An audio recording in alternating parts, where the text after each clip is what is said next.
Jason, something caught my eye as part of your profile. You describe yourself as a father, husband, fighter, and carrier of heavy things. I'm curious, what does that mean? Well, the father and the husband, I kind of are self-explanatory. I'm a fighter. I go to jujitsu and kickboxing, typically 4 or 5 days a week. I love that, and I'm a carrier of heavy things, man. If there's anything I was born to do, other than podcasting and coaching, it's definitely like yard work and demolition. I've been carrying heavy stuff since I was a little kid, and have owned a gym now for 12 years. And in the Army, my whole job was carrying heavy stuff and digging holes and pulling cables. So definitely qualify as a carrier of heavy things. I think I saw, just arcing back to the mention of being in the army, I think you have completed two tours, one of those to Iraq. Is that right? Twice, yeah. I was in Tikrit, Iraq twice, as a part of a communications team, which in the Army, what they mean when they say communications is digging holes and pulling cable through conduit. So that's what I did. Okay. Well, you're on the Comeback Show podcast, and your listeners and viewers joining us now are likely to either be in a setback right now, in the middle of an adversity. They're looking for ideas and some hope on how to get through to the other side. And I noticed that during our communications in setting this episode up between you and I, Jason, you mentioned that you've had your own fair shares of setbacks. Would you care to share one or two of those with us, please? Yeah, absolutely. And I think, frankly, Mike, your show is the right message at the right time, because anybody who's been alive and in business, whether for themselves or working for anybody else, has had setbacks in the last, right? I mean, we were, depending on, so anybody could benefit from that. For me personally, my setbacks, when I got out of the military, which was certainly not a setback, when I got out of the military, I did two things. I went into school for finance, thinking that was going to be my path to fortune and fame. And I also started a dusty gym on the fourth floor of a old warehouse with two friends as a hobby. And my help in life was that I did terribly in finance. I did not enjoy it. I wasn't particularly gifted at it. I was capable of the job, but I didn't love the job. I didn't get energy from the work that I was doing. And so that was definitely one of my setbacks. But from that came so much reward, came me understanding that, I'm someone who will give boundless energy to those things that I'm interested in and passionate about, but really cannot force myself to slog through day in and day out if I'm not. So that was definitely a setback. Another setback is, I had a terrible shoulder injury years ago as a competitive athlete. I was owning a gym and training every day, and also doing very well competitively as an athlete in the sport of weightlifting, and I blew my shoulder out. And the best thing that happened then was I stopped thinking as a 30-year-old man about being a competitive athlete and started to think about being an entrepreneur. And the second thing that happened then was, as soon as I stepped out of the spotlight in my own gym, there was so much space for other people to step forward and grow into their own athleticism. And I think for me, that was much more rewarding than me focusing on myself, was focusing on helping others to get more and more fit for themselves. And then the last setback I'll give you is 2020. We were getting ready to launch a business in December of 2019. We're doing our build out, we're buying all of the equipment, we're hiring all of the staff. And then right when we're supposed to launch, there was a delay here, a delay there. And Bob's your uncle, it's March. And you know what happened in March of 2020. So, that was a major setback as well. And ultimately it's led me to where I am now, which is incredibly fortunate. I have a beautiful wife, a beautiful baby. I live in a beautiful place, and I love doing what I do every day. Well, congratulations on your family life, a beautiful wife, a beautiful baby. How terrific is that? It really makes it all worthwhile, in my own opinion, when you've got those in your life. So, all right, you've shared some setbacks with you, so you're no stranger. And you're right. I think everybody has a story. Everybody's going through something at some time. You've come through your setbacks, and life is a bowl of cherries for you at the moment, and you're helping other people see a bowl of cherries that their life can become too. You've got some programs that you do, some coaching. Tell us a little bit more about what you do and how you do it, and who do you help? Yeah, it's a great question. So typically who I help is a subject matter expert who's really great at what they do. And maybe they've worked their butts off, knocking down brick walls and using the magic between their ears to really just make it happen. This is how most small businesses start. You know, you're super passionate about it, you're super capable with it, and you just get really good at knocking down brick walls. Well, in order to get from step 0 to step 1, maybe that's great. But to get from step 1 to step 2, that'll shred you. It'll kill you. And so what I do mostly is I help those folks who are like that to take a breath, to start to think of what's between their ears as science, not magic, and scale it out to a team using effective foundations, frameworks, and then helping them to get into flow. Science, not magic. What does that mean? Yeah, so a lot of times, somebody's charismatic, somebody's really smart, somebody understands whether it's sales or how to create a great new product or how to make a nice song or write a script or a book.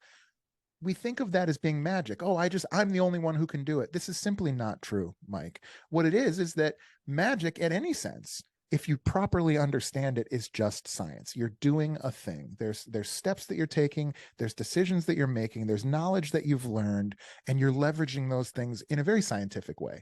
And so, for instance, for the person that says, I'm the world's best personal trainer and only I can fulfill for my clients the way that I do. Well, good luck, because you're only able to impact 20, 30, maybe if you're great, 40 people.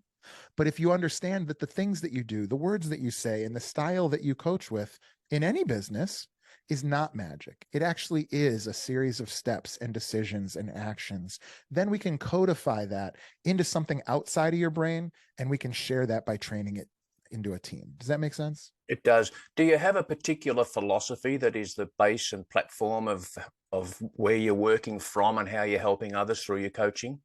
Absolutely. And so I have a symbol on my forearm and I call it the spear and clover. And if you check it out, I have a podcast called Spear and Clover, as well as my company is called Spear and Clover. And there's something that I've done for a long time. Once a week as an entrepreneur, I'll go on what I call a solo mission, typically a ruck march. So I'll put a heavy backpack on and I'll march through the dunes with my 2 Australian shepherds. This is a great way for me to stay in shape, to see nature, spend some time with the dogs and sometimes my baby, and to think about my business, my relationships, my place in the universe, really anything without my phone, right? And so one day I'm doing an 11-mile ruck march through the dunes here, and I'm hoofing. I'm foot to head down, feet moving as hard as I can, trying to accomplish my goal. I've got a 40-pound log pack on my back and a 40-pound log on my shoulder that I didn't put down the whole time. And the dogs, they're running out into the woods and they're playing, and then they're coming back and check on me. They're running out into the woods and playing, and then they come back and check on me. And Mike, if you can imagine, in a moment, I realized is that at my best, I'm not only military mindset, which is the spear. I'm not only hard charging towards my goals, but I'm also spirit of the puppy. I'm exploring, I'm trying new things, I'm learning new things. I'm excited to meet you, Mike, and to meet other people like you.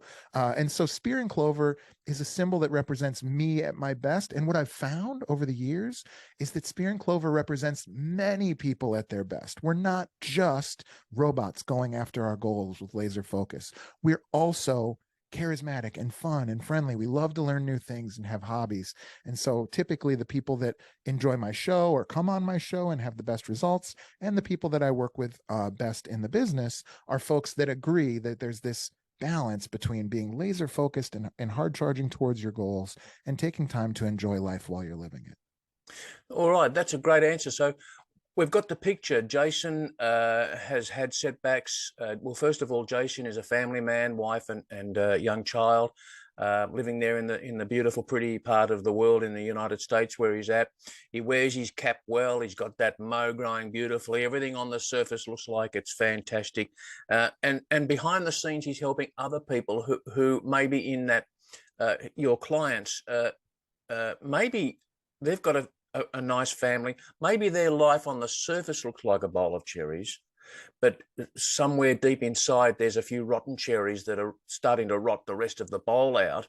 And so you're in there helping such people to get more growth, more. What do people get out of coaching with you? What's the end result for them? That's a really great answer. It's a great question, because one of the things I think of is when we're young, especially when we start out in business, but even as young men and women, a lot of our attention and focus is outward. We look at the world and try to solve the problems that are outside of us. Yeah. And if you're very lucky and diligent, Mike, I think you can figure out how to navigate the world. You can figure out how to do well in business. You can figure out how to do well in personal relationships. You can figure out how to do well in anything that you really pay attention to externally. But there's a limit to that. And once you've done that, well, now there's internal stuff. And what I would like to say is that's infinite. There's no amount of introspection, of thought, of thinking about your place in the world or your place in relationships that you never run out. You can always work on yourself and on being better to the people in your life. A part of that goes into what I do for entrepreneurs, but mostly what I do with entrepreneurs is I help them to create dynasty organizations. Our program is called Dynasty Defined. And in sports, for us, we have the New England Patriots or the Chicago Bulls. There's Manchester United. There's the All Blacks out of New Zealand. There's all sorts of examples of these organizations that it doesn't seem to matter who's coaching. It doesn't seem to matter who's playing on the field. They're gonna win or at least be contenders every single year. And I believe that's all about foundation and frameworks. It's all about building an organization that means something and stands for something. And then having the frameworks so that when somebody comes along and joins, you're very good at getting them pointed in the right direction and rowing as hard as they can with the rest of the team. And so that's what I help people to do. It's not just success for success sake. It's not hiring a new person, getting a new marketing play, hiring a new manager. What it is taking the time to create a foundation that's unshakable and can take you to championship after championship. You mentioned 3 sporting teams there. Is your work specifically attractive to sporting organizations, or are you also involved? You mentioned the word entrepreneurship as well, and entrepreneurs, but what's the scope of your typical client? So primarily I work with entrepreneurs who see the world as it could be and can't help but take action, who have a big mission, who maybe just have tried hard, but they can't get to the next level on their own. All right, let's just presume, because I'm hoping this will be the case. I'm hoping that one of the listeners or the viewers, Jason, watching or listening to you, are going to be inspired to want to know a little bit more, and they'll visit the website. The link will be in the show notes, by the way, but it's spearandclover.com. Very simple, all one word, spearandclover.com. Let's just presume somebody does go to that website, clicks a link, or in some way gets in contact with you, and what happens next? They're a potential new client of yours. How do you take them through the initial onboarding? What can they expect? Yeah, that's a great question. So there are other people who do what I do. There's books, there's other consultants that do what I do, and so certainly there are other people capable of doing what I do. But what I bring to the table that a lot of people don't is this camaraderie and tribal nature. For me, one of my core values is tribal. And so, for instance, there's an organization that, for $5,000 a day, they send a team to your business, and that team helps you over the course of time to do a lot of the similar things that I do. And they're a great organization. But my people aren't 20, 30, $40 million a year companies that can afford that. And so for me, what I thought was, well, I've been running a CrossFit gym for 12 years. I've been a very tribal person. I was in the military on teams of very tight-knit individuals working together. I thrive in those environments. I love that. And so for me, I want to take people through a cohort where we help each other out, where we mastermind as we're going through this, because I think that's where the best dialectic can come together and have the absolute best result. And more importantly, if you were to ask me today, Mike, what the thing I'm most proud about in my whole career as an entrepreneur, it's the 5 or 6 babies that are walking around because their parents met involved in one of the communities that I started. And when I'm dead and gone, I hope that number is double, triple, even quadruple what it is today. And so for me, I'm working towards that. I'm working to build a tribe of people who are firemen, that are well adapted to work through difficult times, that move fire, that cook with fire, and know how to handle it so it doesn't burn them. On your epitaph, they helped inspire 20 births. I love it.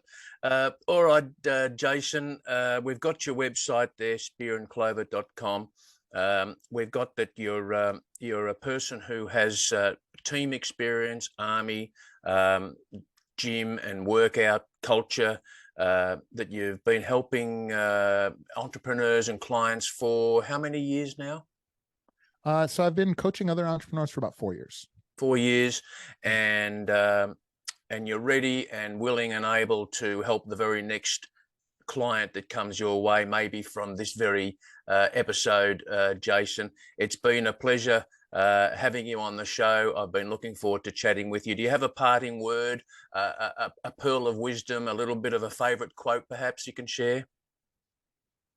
I have two things. One, if you're listening this long and you've heard this show before, you know Mike is pouring his heart and soul into this. So the first thing I would ask you to do is go to the page, like and share this episode with somebody else, because he is putting out an unbelievable product for free for you. And then second, I guess my quote would be, if you wouldn't do it for the rest of your life, don't do it for a day. If you wouldn't do it for the rest of your life, don't do it for today.